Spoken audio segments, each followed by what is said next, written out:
è arrivato anche l'ultimo Raffaelli, anche per loro naturalmente l'ultimo.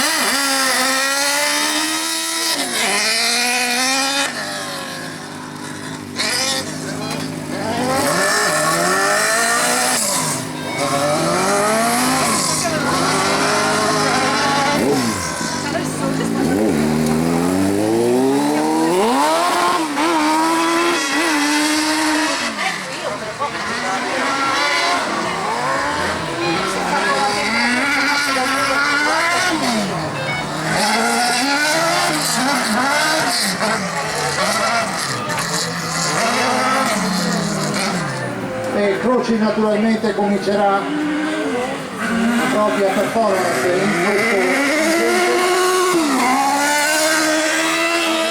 cautamente testare i punti che secondo me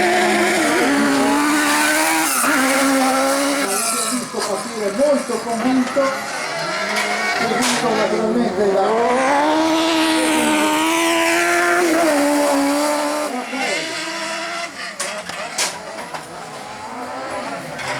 si sta preannunciando un manche molto veloce.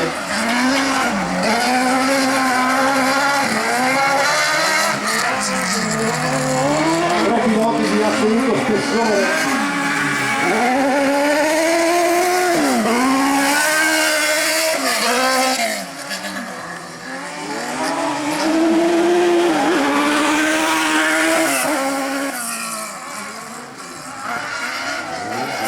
Piccola sparatura, una